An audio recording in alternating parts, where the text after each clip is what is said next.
जब beat Factory खुल गया था, जी जी जी, उसके बाद एक गाना है 900 बाई। जी जी जी, इसकी क्या स्टोरी है, फ्रॉम गाना बनने से लेके वीडियो तक? Oh absolutely, I tell you, बहुत इंटरेस्टिंग स्टोरी है एक्चुअली। बीट फैक्ट्री खुल गया था तो उसमें हमारे पास एक स्टूडेंट है in one of the batches, I don't remember exactly man, उसका नाम था अमन। सो ADX वो बोलता था अपने आप को। So he is very talented music guy and we used to spend a lot of time हमारे स्टूडेंट्स के साथ, क्योंकि मैं भी पर्सनली यहाँ होता था, टू नर्चर देयर टैलेंट कि यार डिसाइड प्रोडक्शन इसमें और क्या बात है बंदे में। So he was a rapper and मैंने इससे पहले हिंदी रैप या वो सब इतना सुना नहीं था। I think may be 1 or 2 things, वो जो बहुत अंडरग्राउंड था, सो मुझे ज्यादा पता नहीं था। लेकिन I heard him and he played अपने बैंड का म्यूजिक जो उसने पहले करा हुआ था, he was making beats and then there was इक्का on that and there was JB, the other kids, so they all sounded great, but I was like, yeah, this guy Ikka, he stands out, but they're a band, so maybe on the side के Beat Factory तो मैं वो course कर ही रहा है, I should call these people and see के क्या है इनमें, क्या जुनून है क्या। तो इधर मैंने अमन को बोला कि आप सब आओ। तो one day he came, I think with JB and Ikka। मैंने कहा इनकी राइटिंग, इनकी phonetics and everything they're doing is so musically nice, musically, because मेरे लिए यार musicality जो है ना वो बहुत important है। it just can't be beats, it has to have some musicality, it has to make some sense, कुछ soul होना चाहिए, just can't be simple।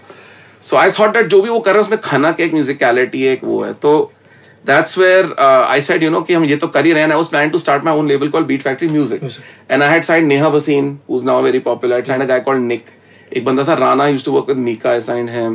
so ऐसे 2-3 करके तो मैंने कहा ये एक अलग कैटेगरी है। एक और बैंड था सिफर, which signed, so that was a rock band। so I had 4-5, I was kind of feeling like कि मैंने 3-4 genres, because मुझे तो आता है, I'm a musician, I can pick anything and do, and I wanted to do the music and I wanted to produce it, but this case because it was hip hop, I'm like, this is cool, I love to make beats, this would be a great combination, let them bring their tunes, their rap, their thing to my music।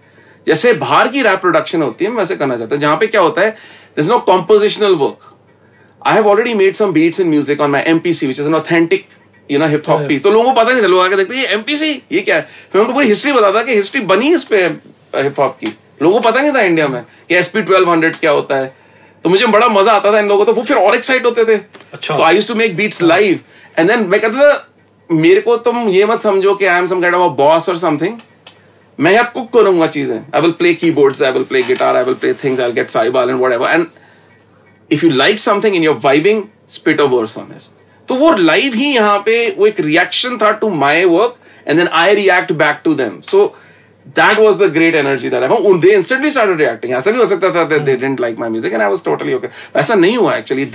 हम एक के बाद ऐसे करते हैं। then of course some of the music ADX as a student has also produced। so 900 by was one of the songs that I first did which kind of made it। तो फिर हमने कहा यार अब क्या करें, we got to make a music video। then we found another friend of ours, Kuldeep, who used to be a video editor, and I just bought this camera called Canon 70। so हमने कहा we will try to do like a budget underground kind of thing।